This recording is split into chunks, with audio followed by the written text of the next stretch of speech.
Star Wars is full of myths, metaphors, and meanings. Gamer 1745 here, and before we get into today's topic, please remember to like, share, and subscribe, especially subscribe. I'd love to have you around more often. All right, today's topic, understanding the deeper meaning of The Mandalorian. But you have to get where Star Wars is coming from in a basic element. And to understand that, you need to understand the works of this guy, Joseph Campbell. Lucas credited him very much in his writing of Star Wars and his influences on all of the works following on from the original movie.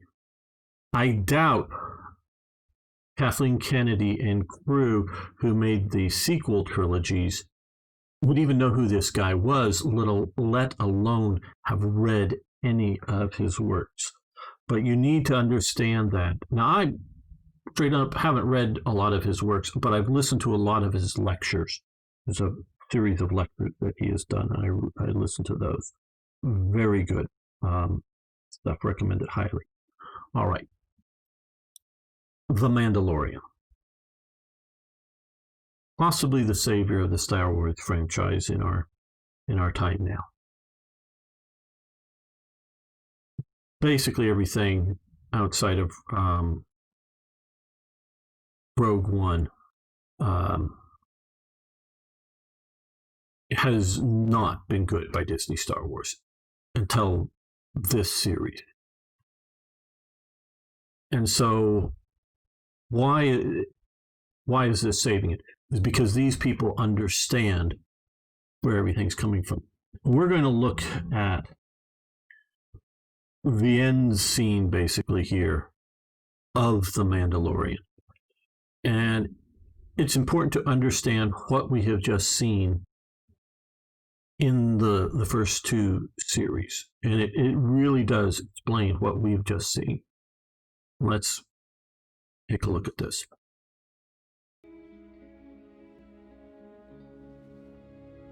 Okay, first we have the reveal of Luke Skywalker. We had hints coming up to this. The lone X-Wing coming in. The cloaked figure with the gloved hand battling, and of course the lightsaber, battling all of the particular lightsaber, battling all of the dark troopers, single-handedly battling through all of the BS that Kathleen Kennedy and the current Lucas Studios crew have done. He's battled through all of that to get here.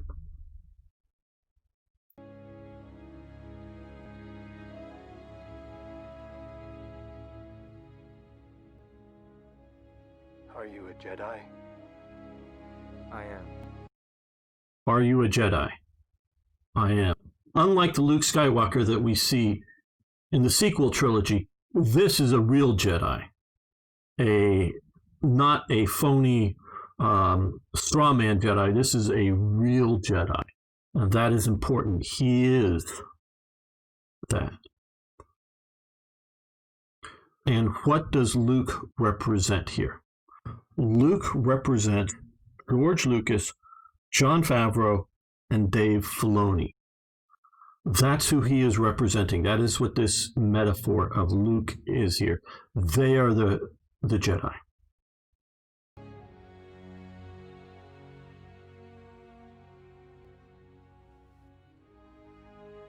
Come, little one.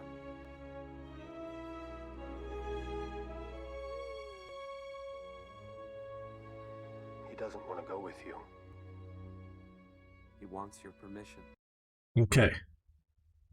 What is Baby Yoda?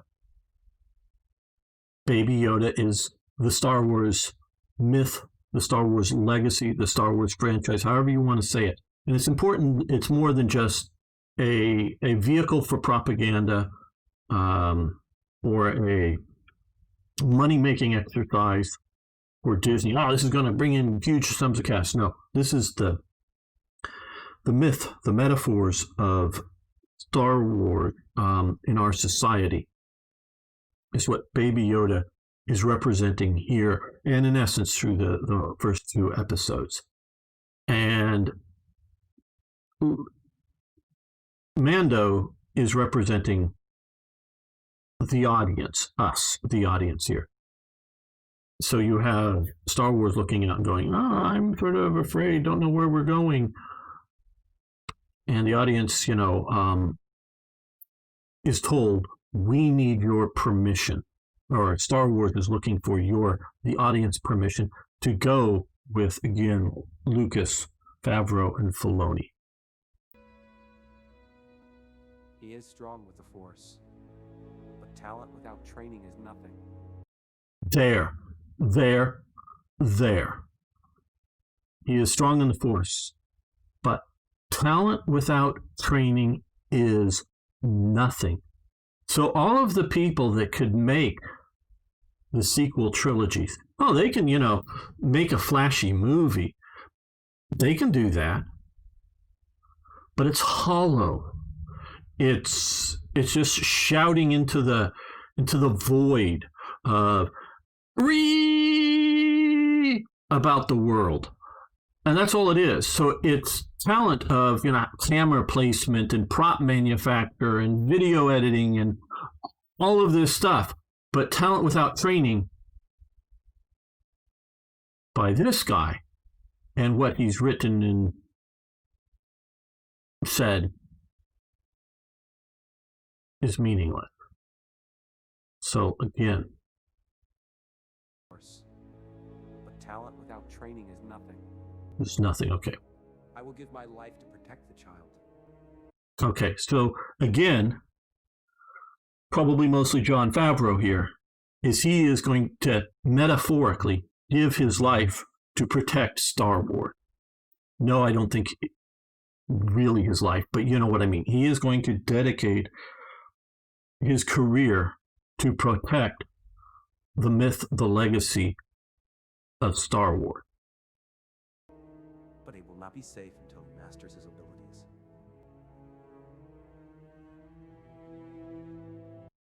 Okay, so and he won't be safe until he masters his abilities. Star Wars won't be safe until we get it into, not just because if you look at all of the, and I actually do believe the idea of free-form series is better than the individual blockbuster movie for telling these kind of myths. If you look and notice for the Mandalorian series, different episodes have different lengths to tell the story that they need to within it. Unlike the old television days when it had to be, 48 minutes, not a second longer, not a second shorter per episode of television. No, it can be a little shorter, it can be a little longer. Tell the story, tell the episode. I think it is a better format, more like a book, and as they're chopping it into chapters, so it's digestible in pieces. Or you can binge watch it if you want to have, 48 hours uninterrupted, whatever. Either way, you can get it, and it's a better format. So Favreau, Filoni, and Lucas, who's getting old, not that he isn't capable of being on top of running a particular movie or series, but that's a lot of work, and does he want to? And they're planning on putting out a lot, and I think it's good that they are going to put out a lot. And it wasn't the problem that they said before, we realized we've dumped too much Star Wars too fast. No, they just dumped a bunch of crap on us too fast. And that's all it was.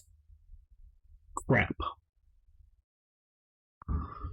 And so they won't be safe until they're trained. Until they get trained, a group of creators that will manage the different series and elements within this Star Wars universe. What has become, what had been the expanded universe, what is it called now? Star Wars Legend stuff. I read all of those when they were first coming out. The books, the graphic novels, the comics, whatever you want to call them. And there's so much stuff to put in there. It's incredible that does get it, that did go through the original Lucasfilm Studios filter. Not all of it is perfect, or wonderful, but there's a lot of material there. And so they need to train up a group of talented creators within the works to be able to protect the future legacy of Star Wars. So that is my analysis. And then, of course, Mando picks the baby up, puts him on the floor. Grogu walks over of his own free will to Luke, and not just being handed off or forced over into Luke. He's choosing to go with Luke, and then of course R2-D2's there as a comforting reminder, and they go to the elevator and leave. Sad to be leaving Mando, but going to be in the protected future of Luke and who he represents. And it bodes well for the future of Star Wars. Like I said up front, if you haven't already, please like and subscribe to this channel. Love to see you around more often. I will in future be making a video on Joseph Campbell and some of his influences in Star Wars. If you want to see more of that or a particular topic within the films, not the freaking sequel trilogy, but other stuff, please post below. I might take a look at that as well. Thanks so much, everyone.